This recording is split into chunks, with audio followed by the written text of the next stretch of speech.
Match number 42 match number 42 అనేది Kolkata Knight riders versus Punjab Kings మధ్య జరిగినటువంటి మ్యాచ్లో పంజాబ్ కింగ్స్ గెలిచారు. కోల్కతా నైట్ రైడర్స్ 261 పరుగులు చేశారు. ఈ లక్ష్యాన్ని సునాయాసంగా ఛేదించారు పంజాబ్ కింగ్స్ అన్నమాట. ఇది ఐపీఎల్ చరిత్రలో అత్యధిక ఛేదనగా మనం చెప్పుకోవచ్చు. 262 పరుగులు. పంజాబ్ కింగ్స్ టాస్ గెలిచి బౌలింగ్ ఎంచుకుంది. బ్యాటింగ్ దిగినటువంటి Kolkata Knight Riders Phil Salt 37 బంతుల్లో 75 పరుగులు, సునీల్ నరైన్ 32 బంతుల్లో 71 పరుగులు చేశారు. 20 ఓవర్లు ముగిసే టైంకి 6 వికెట్ల నష్టానికి 261 పరుగులు చేశారు కోల్కతా నైట్ రైడర్స్ అన్నమాట.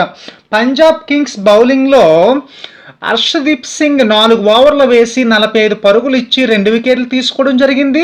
రాహుల్ చాహల్ వచ్చేసరికి 4 ఓవర్లు వేసి 33 పరుగులు ఇచ్చి 1 వికెట్ తీసుకోవడం జరిగింది. తర్వాత బ్యాటింగ్ దిగినటువంటి పంజాబ్ కింగ్స్ జానీ బెయిన్స్ట్రో 48 బంతుల్లో 108 పరుగులు చేశారు, నాట్అవుట్గా ఉన్నారు.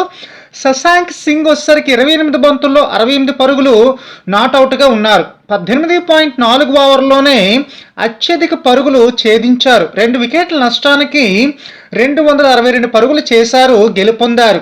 కోల్కతా నైట్ రైడర్స్ బౌలింగ్లో సునీల్ నరైన్ వచ్చేసరికి 4 ఓవర్లు వేసి 24 పరుగులు ఇచ్చి 1 వికెట్ తీసుకోవడం జరిగింది.